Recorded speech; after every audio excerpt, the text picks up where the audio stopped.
Hello everyone, আসসালামু আলাইকুম। কেমন আছেন? আশা করি ভালো আছেন। আলহামদুলিল্লাহ, আমিও ভালো আছি। আজকে আপনাদের সাথে আরেকটি ভিডিও শেয়ার করতেছি। আমরা চলে আসলাম বিয়েতে। আমার ভিডিও যদি আপনাদের ভালো লেগে থাকে আমার চ্যানেলটি লাইক, কমেন্ট, শেয়ার করবেন, সাবস্ক্রাইব করবেন, পাশে থাকবেন। আমরা আসলাম বিয়েতে, দেখতে পাচ্ছেন পিচ্চি বড় সবাই আছে, একসাথে আসলাম। এখন আমরা যাব ভিতরের দিকে। তো আজকে হচ্ছে বিয়ে, এখানে গায়ে হলুদের দাওয়াতও ছিল। যেদিন গায়ে হলুদ সেদিনও আমাদের আরেকটা বিয়ে ছিল, সেজন্য আমরা গায়ে হলুদটাতে আসা হয় না, আর বিয়েতে এসেছি। এই তো আমার ছেলে এসেছে, আমার ছোটো ছেলে তো হ্যাপচোকা নাই, আর এখানে আমার যাই ছেলেরা, তারপর আমার বাচ্চারা সবাই একসাথে আসছি, আমার নানার সহ। তো আমরা এখন ভিতরের দিকে যাচ্ছি। এখন এখানে দেখতেছি আমরা আসার পর চেনা পরিচিত অনেকের সাথে দেখা হয়েছে।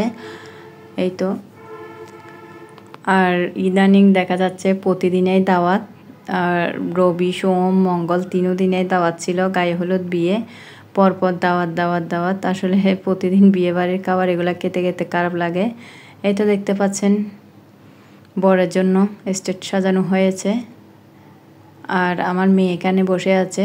তো আমরা এখনও ভাতের টেবিলে যাই নাই, এখানে আসছি, একটু বসতেছি। আমার মেয়ের সাথে সাথে ক্যামেরা যখন দেখেছে ও মুখ ঘুরাইয়ে নিয়েছে, এইদিকে আর তাকাচ্ছে না। আর এখানে কনের দেখতে পাচ্ছেন ফটোশ্যুট করে নেওয়া হচ্ছে। হয়তোবা বর আসলে এদিকে নেওয়া যাবে, আর হয়তোবা আলাদা আলাদা করা হয়েছে স্টেজটা। এই তো এখানে দেখলাম আমার আন্টিও এসেছে, আরও পরিচিত অনেকের সাথে দেখা হয়েছে। তো আমরা সবাই ওদের পরে এখানে বসবো খাবার টেবিলে। আর এদিকে আমার হাজব্যান্ড, আমার বাসুত্তারা বাচ্চাদেরকে নিয়ে ওদেরকে বসে গেছে, আর এদিকে আমরা এখন বসলাম। দেখতে পাচ্ছেন আমার মেয়েকে সহ নিয়ে বসলাম। ও তো অনেক দিন ধরে কোনো রকম ভাত খেতে চাচ্ছে না। আগে তাও বিয়েতে কিংবা মেজবানে গেলে অল্প স্বল্প হলো খেত, কোথাও গেলে খাওয়ার চেষ্টা করতো, অনেক খুশি হতো। চেয়ারে বসবে বা একটুখানি হলো খাবে, ভাত না খাইলেও বা একটুখানি মাংস হলো খাইতো। এখন দেখা যায় কোথাও গেলে ও পেপসি কিংবা 7 আপ যা হয় এখান থেকে একটু করে খাই, আর ভাত মোটেও খেতে চাই না। ওকে আমি একটা লেগ পিস আর অল্প করে ভাত দিয়েছি খাওয়ার জন্য। ও কোনো রকম ভাত কিংবা মাংসটা খাচ্ছে না। একটুখানি ভাত যখন আমি দিয়েছি ও মুখ থেকে বের করে ফেলে দিছে ভাতগুলা, কোনো রকম ভাতগুলো খেতে চাচ্ছে না, আর শুধু এই পেপসিগুলো খাচ্ছে।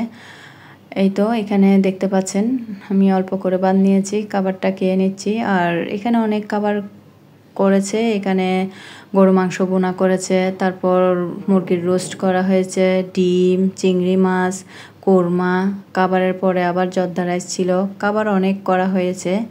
এই তো দেখতে পাচ্ছেন এখন খাবারটা খেয়ে নিচ্ছি। খাবারটা খেয়ে নেওয়ার পরে অল্প করে একটু দই মাখানো সাথে অল্প করে জর্দা রাইসটা নিয়েছি। তো আমার মেয়ে দেখাই দিচ্ছে ও খাবে, দেখতেছি সুইট বেবি মিষ্টিগুলো 2টা খেয়েছে, আর ভাত তো খাওয়া হয় নাই।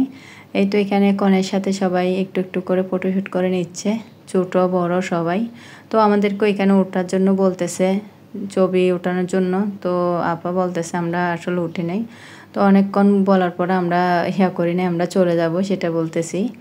এই তো দেখতে পাচ্ছেন এখনও বর এসে নাই, তো বর হয়তো বা আরেকটু পরে আসবে। তো আমরা যেহেতু চলে আসবো, আমরা 10টার দিকেই, বরাবর 10টায় আমরা বাসায় চলে এসেছি। এই তো দেখতে পাচ্ছেন এখানে অনেক মানুষের ভিড় হয়ে আছে, এখন চলে আসব। তো আমরা ছিলাম অনেকক্ষণ, কথাবার্তা হয়েছে, চেনা পরিচিত সবার সাথে দেখা হয়েছে, বাসায় চলে আসব। এই তো, আল্লাহ হাফেজ, আসসালামু আলাইকুম।